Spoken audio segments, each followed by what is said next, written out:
తెలంగాణలో పొత్తుల వ్యవహారం మరోసారి హాట్ టాపిక్ గా మారింది. హైకమాండ్ చెప్తేనే పొత్తు అని బీజేపీ ప్రకటించిన కొన్ని గంటల్లోనే జనసేన రియాక్ట్ అయింది. ఒంటరిగానే పోటీ చేసే సత్తా తమకు ఉందంటోంది జనసేన. ఇప్పటికిప్పుడు ఎన్నికలు లేకపోయినప్పటికీ ఈ పొత్తుల టాపిక్ ఎందుకు తెరపైకి వచ్చింది? ఏపీలో మాదిరిగా తెలంగాణలో కూడా పొత్తులు పెట్టుకోవడానికి వచ్చిన ఇబ్బంది ఏంటి? తెలంగాణలో పార్టీల మధ్య పొత్తులపై ఎన్నెన్నో ఊహాగానాలు, ఇంకెన్నో ప్రచారాలు. ఈ పరిణామాల నేపథ్యంలో అటు బీజేపీ ఇటు జనసేన ప్రకటనలు హాట్ టాపిక్ గా మారాయి. పొత్తుల అంశాన్ని పవన్తో పాటు బీజేపీ జాతీయ నాయకత్వం చూసుకుంటుంది అన్నారు తెలంగాణ జనసేన రాష్ట్ర శాఖ అధ్యక్షుడు శంకర్ గౌడ్. పొత్తు అనేది రాష్ట్ర అధ్యక్షుల చేతుల్లో ఉండదన్నారు. ఒకవేళ బీజేపీతో పొత్తు లేకపోతే జనసేన సొంతంగానే బరిలోకి దిగుతుందన్నారు. తెలంగాణలో జనసేనకు ఆదరణ పెరిగిందని కూడా అంటున్నారు ఆ పార్టీ నేతలు.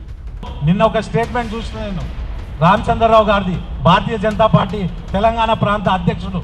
నేను ఒకటే చెప్తున్నా, ఆ అలయన్స్ అనేది ఏదున్నా జనసేన అధినేత శ్రీ పవన్ కళ్యాణ్ గారు, అదేవిధంగా జాతీయ నాయకులు చూసుకుంటారు తప్ప అది మీరు నేను నిర్ణయం తీసుకునేది కాదని మరొకసారి చెప్తున్నా.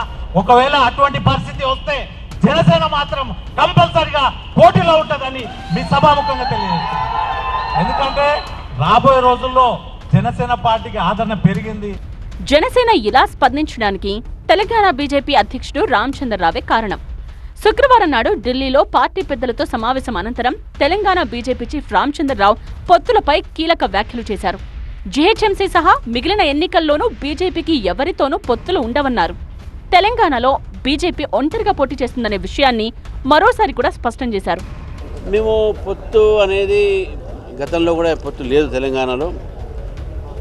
మేము పొత్తుల విషయంలో జాతీయ పార్టీకి వారే చూస్తారు, ఎన్డీఏలో బాగా ఎవరైనా వారు చూస్తారు. ఇప్పటివరకైతే తెలంగాణలో పొత్తు లేకుండానే పోటీ చేయాలని నిర్ణయం ఉంది.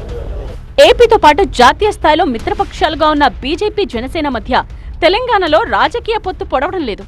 తెలంగాణలో బలమైన రాజకీయ శక్తిగా ఎదుగుతున్నట్టుగా భావిస్తోన్న బీజేపీ రాబోయే అన్ని ఎన్నికల్లోనూ ఒంటరిగానే పోటీ చేయాలనే ఆలోచనలో ఉంది.